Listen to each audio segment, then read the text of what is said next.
absolute honor and privilege for me to be here. I want to extend my heartfelt gratitude to Anjuman Khilwat Quran to continue the legacy of Allama Al-Waqas al-Sa'idi on behalf of myself and my family. And on behalf of all of our partners, I would like to congratulate the people of Bangladesh, the people of Sylhet, for your struggle, for your work, for your sacrifice, for restoring the democracy in Congo, freedom of expression, freedom of justice, fairness and justice in Bangladesh. বাংলাদেশের মাটিতে সর্বোচ্চ সম্পদ বাংলাদেশ থেকে বসবাস করে সেটার নাম হচ্ছে বঙ্গবন্ধু বাংলাদেশ। অর্থাৎ বঙ্গবন্ধু বাংলাদেশকে বলা হয় সেকেন্ড বাংলাদেশ। সেকেন্ড বাংলাদেশ বঙ্গবন্ধু বাংলাদেশের পক্ষ থেকে আপনাদেরকে স্বাগত জানাচ্ছি, শুভেচ্ছা জানাচ্ছি, অভিনন্দন জানাচ্ছি। বাংলাদেশের তৌহিদি জনতা, বাংলাদেশের আপামর জনতা, স্বাধীনতা আন্দোলন থেকে শুরু করে প্রত্যেকটি গণতান্ত্রিক আন্দোলনে যখন আপনারা গঠিত হয়েছেন, প্রবাসী বাংলাদেশিরা আপনারা বাংলাদেশ করে নেপাল গ্রাউন্ড স্ট্রিটে হাউস কমন্সে আপনাদের মাঠে আপনাদের সাথে উপস্থিত হয়েছে। আপনাদের সুখের প্রমিতে আমাদের খুব ভয় ওঠে আন্দোলন মাঠে নেপাল গ্রাউন্ড স্ট্রিটে হাউস কমন্সে পুরো লন্ডনে ঘুরে বেড়াতে ঠিক হবে। আপনাদের পক্ষে যখন উন্নয়ন শুনি, যখন বাংলাদেশের জনগণ হয়ে যায়, আমাদের অস্তিত্বের রক্ত উপরে উঠতে হবে। আমি বিশ্বাস করি বাংলাদেশের গণতান্ত্রিক ধারা সংবিধান সমুন্নত হয়, আবার আইনের কায়েম হয়, সংসদের শাসন কায়েম হয়, তাহলে ইনশাআল্লাহ এই দেশে অক্সফোর্ড কেমব্রিজ ইউনিভার্সিটি হবে ইনশাআল্লাহ। এই দেশে টেসলা, গুগল, স্যামসাং আমাদের মতো প্রতিষ্ঠান গড়ে উঠবে ইনশাআল্লাহ। If Rishi Sunak can become the Prime Minister of United Kingdom, if Barack Obama can become the President of United States of America on the other side of the Atlantic, if Shabana Mahmood can become the Home Chancellor, if Nelson Khan can become the Mayor of London, your son, your daughter, লিখছেন আম্বু your generations and generations to come will have the intellect, ability and the skills to become the Prime Minister of United Kingdom, inshallah. আপনাদের সকলকে লন্ডনের বাংলাদেশের পক্ষ থেকে লন্ডনবাসী এবং United কিংডমের British Bangladeshi কমিউনিটির পক্ষ থেকে স্বাগত জানাচ্ছি, শুভেচ্ছা জানাচ্ছি। আপনাদের সবাইকে লন্ডন আপনাদের দাওয়াত দিয়ে আমার বলা একটাই শেষ করছি, আপনারা সবাই ভালো থাকুন, সুস্থ থাকুন। আসসালামু আলাইকুম ওয়া রাহমাতুল্লাহি ওয়া বারাকাতুহু। আলহামদুলিল্লাহ। Thanks a lot. We're both short and very full speech delegation from the Quran. Thanks for sharing the time.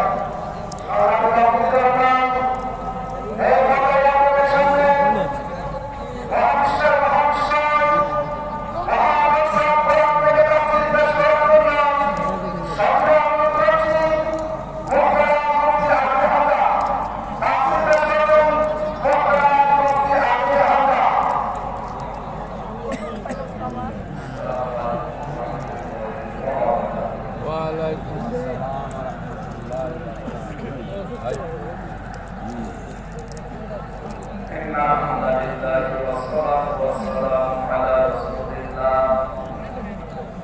أما بعد فأعوذ بالله من الشيطان الرجيم.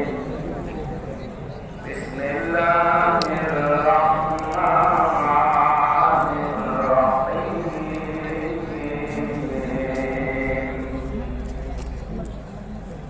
يا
আঞ্জুমানে খেদমতে কোরআন সিলেট 3 দিন ব্যাপী ঐতিহাসিক তাফসীরুল কোরআন মাহফিল এমসি কলেজ ময়দানে সমাপনী রজনীর সনাতন সভাপতি এ মাহফিলে তাফসীর পেশ করবে আন্তর্জাতিক খ্যাতি সম্পন্ন মুফাসসির কোরআন হাসান আলের উস্তাদ শায়েখ সাইয়্যিদ কামালউদ্দিন জাফরি আতাল্লাহু উমরাহু ওয়া বারাকাল্লাহু ফি হায়াতি সকলে বলেন আমিন। এখানে তাফসীর পেশ করবেন মুফাসসির কোরআন আল্লামা ইসহাক আল-মাদানী, তাফসীর পেশ করবেন বিশ্বনন্দিত মুফাসসির কোরআন বাংলাদেশের কৃতি সন্তান শ্রদ্ধাভাজন বড় ভাই ডক্টর মিজানুর রহমান আজহারী দামাত বারকাতুহুল হামিয়া। এবং সে বসা আছেন যারা সকল আম্বিয়াদের রুহানি সন্তান সম্মানিত ওলামায়ে কেরাম, সামনে বসা মুসলমান ভাইরা, পর্দার আড়ালের সম্মানিতা মা এবং বোনেরা, প্রশাসনের ভাইরা, গোয়েন্দা বিভাগের দায়িত্বে যারা আছে, বিশেষ করে এই মাহফিলের বরেণ্য সদস্য যারা, স্বেচ্ছাসেবকবৃন্দ, দল মত জাতি বর্ণ ধর্ম নির্বিশেষে কোরআনে কারিমের এই অনুষ্ঠান শুধু মুসলমানদের জন্য না, হাযা বায়ানুল লিন্নাস হুদাল লিন্নাস, মানুষ বড় বাচ্চা যারা ব্যতীত সবার জন্য আজকে এই অনুষ্ঠান। যদিও মুসলমানেরা এটা সাজিয়েছে সিলেট সহ আশপাশের 8-10টা জেলা থেকে, আমরা জানি এখানে মানুষ এসেছে কোরআন শোনার জন্য। সুতরাং বাংলাদেশের ঐতিহ্যবাহী এলাকা হযরত শাহজালাল রহমাতুল্লাহ আলাইহির জন্মভূমি সিলেট, কোরআন যারা আমরা শুনতে এসেছি মানুষ হিসাবে, আল্লাহ রাব্বুল আলামিন কোরআনে কারিমের তেলাওয়াতকৃত আয়াত থেকে দুনিয়া এবং আখিরাতের উপকারময় এমন কিছু নিয়ে যাওয়ার তৌফিক আমাদেরকে যেন দান করে, আমিন। যারা এখানে এসেছি মানুষ, কোরআনে কারিমের মূল প্রতিপাদ্য বিষয় হচ্ছে মানুষ। আমরা সে মানুষ নিয়ে কথা বলবো ইনশাআল্লাহ। যদিও 15.5 বছরে আমাদেরকে জীবিত মানুষদের কোরআন শোনানো থেকে বিরত রেখেছিল ফ্যাসিস্টরা। আমি শ্রদ্ধার সাথে স্মরণ করছি ঐতিহাসিক এই ময়দানে বিশ্বনন্দিত মুফাসসির কোরআন শহীদ আল্লামা দিলওয়ার হোসাইন সাইদি রহমাতুল্লাহ আলাইহি, আমি তার সাথে জেলখানায় দীর্ঘদিন 3টা বছর পাশাপাশি ছিলাম। তো অনেক স্নেহ ভালোবাসা মহব্বত আমি পেয়েছি। বিশেষ করে পাশাপাশি জেলে থাকার কারণে অনেক কিছু রাত থেকে আমি নিতে পেরেছি। আমরা যেন কোরআন আপনার থেকে লাইফে সেট করা কাউকে দান করে, যেহেতু তাকে হত্যা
বাল আহইয়াউন বরং তারা জীবিত ইনদা রাব্বিহিম ইরসালুন এবং তারা তাদের রবের কাছে পাচ্ছে বলেন সুবহানাল্লাহ।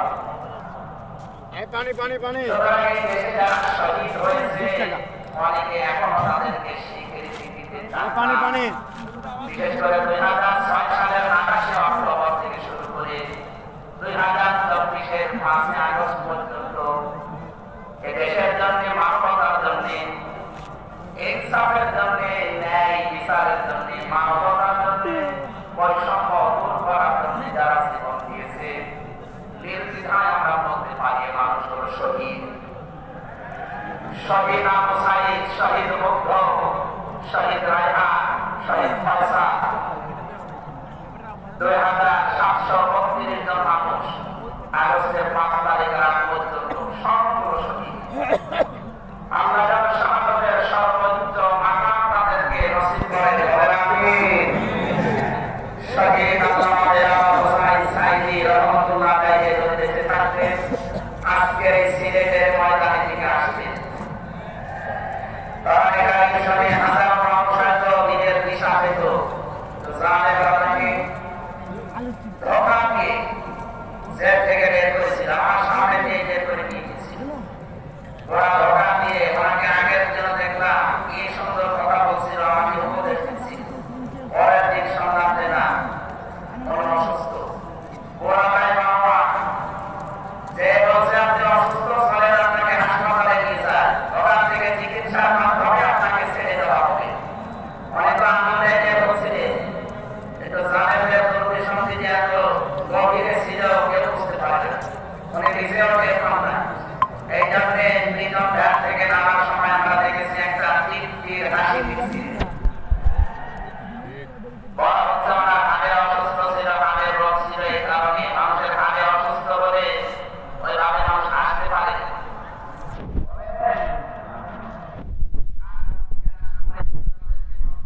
সালাম দিয়েছিলেন, জিজ্ঞাসা করেছিলেন আপনারা কেমন আছেন। একজন হাড়ের রোগী অসুস্থ হচ্ছে, এই কথাগুলো বলতে পারে না, তার মানে এমন পুরানো পরিষ্কার তাকে হত্যা করা হয়েছে। নবীদের কথা যেমন জমা করে বললে যদি শহীদ হয়, সাথে মিলে বললে যদি শহীদ হয়, নবীদের রূপে বললে যদি শহীদ হয়, গাছের নিচে মরে যদি মরে শহীদ হয়, অ্যাক্সিডেন্টে মরলে যদি শহীদ হয়, যাকে অন্যায়ভাবে মেরে ফেলা হয়েছে অবশ্যই তিনি শহীদ। আল্লাহ রাব্বুল আলামিন তাআলাকে 50টা বছরের কারণে খেদমত যেন কবুল করেন, জান্নাতের সুউচ্চ মাকাম নসিব করে, বলেন আমিন। আজকের সন্তান আছে, কলিজার টুকরা সন্তান রাত স্বামী সাইকি আমাদের চলে এসেছে। ও গতকাল শেষ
দেখেছি তারা আলেম, অথচ এই বাতিলের প্রাণ কেটেছিল আলেমরা।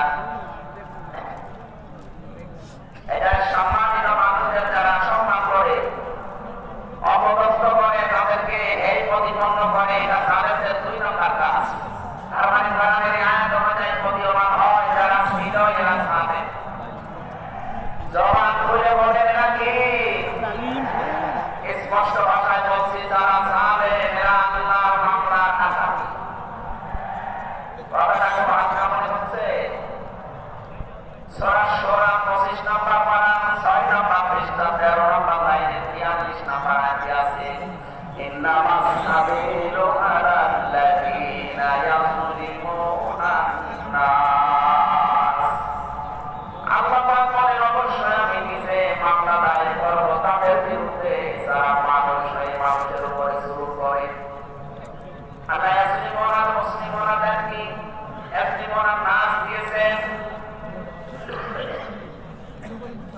ইয়াযলিমুন শব্দটা বোঝালে আরবি গ্রামার অনুযায়ী এটা বর্তমান ভবিষ্যৎ প্রেজেন্ট ফিউচার দুইটা কাল নিয়ে শব্দ গঠন করা। তার মানে এখন যারা পৃথিবীতে মানুষ হয়ে মানুষের উপরে জুলুম করছে, ভবিষ্যতেও যারা করবে, তাদের কিছু পরিণতির কথা আমরা কোরআনে জেনেছি। রব্বুল আলামিন জানিয়েছেন সূরা মুহাম্মদের 52 নম্বর আয়াতে ফাতিলকা বুয়ুতুহুম খাবিয়াতান বিমা সালামু। এর একটু তাকান জানেন এই বাণীর দিকে। এই সেই ঘরগুলো জুলুম করার কারণে ঘর আমি আজ পরিত্যক্ত বানিয়ে দিয়েছি, জনশূন্য করে দিয়েছি, প্রচার গৃহ বানিয়ে দিয়েছি। সিলেট পাশে আয়াতটাকে কত বাস্তব যদি এটা লোকনাথ ইসলামের উম্মতদেরকে ইশারা দিয়ে আল্লাহ নাযিল করেছিলেন। তার আয়াতটা পড়ার পর ব্যাখ্যা বিশ্লেষণ দেখার পরে মনে হচ্ছে 2024 সালে 5 আগস্ট থেকে সকালবেলা আল্লাহ আবার নাযিল করেছেন।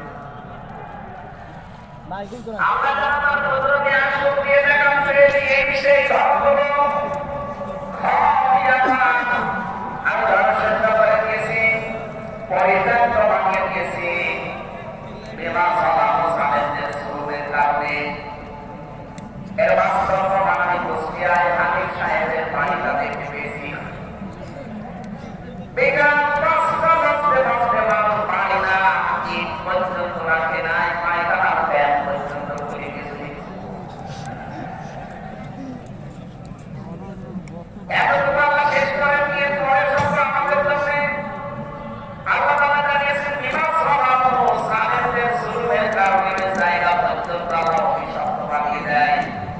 বাংলাদেশের 430টা থানা বেশি প্রায় জায়গায় আমার সারা হয়ে গেছে। আমি দেখতে পেয়েছি সালেহদের কোন চিহ্ন অন্তত দেশে আছে।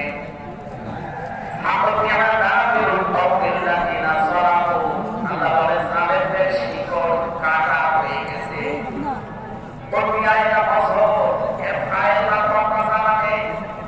আল্লাহ বলেন সালেহদের শিকড় কাটা হয়ে গেছে। কে খেয়েছে? সারা দেশে সালেহদের বাড়ি ঘরগুলোর দিকে তাকান। আমি তো সেই ঘরটার দিকে তাকালাম, দেখি মানুষ করে যায় এদিকে এদিকে এদিকে সব আল্লাহ সালেহদের বাড়ি পর্যন্ত বিষয়টা এমনি করে নাই। আমাদেরকে শিক্ষা দিতে চেয়েছেন এটা।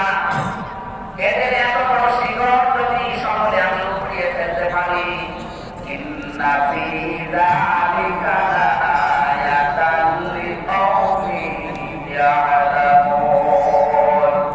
এখানে লাঠি নাকিদ আছে, এখানে কত আলে বসে আছে, শব্দ শুরু করেছেন আল্লাহ ইন্না দিয়ে মাঝখানে নামে নাকিদ দিয়েছেন। আল্লাহ পাক বলেন অবশ্যই এর ভেতরে শিক্ষা আছে তাদের জন্য যারা জ্ঞানী সম্প্রদায়। সুতরাং এটাদের কথা হয় সারা বাংলাদেশে গানকে ছড়াবে, সবাইকে উদ্দেশ্য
কোনো মুসলিমের গায়ে, হিন্দুর গায়ে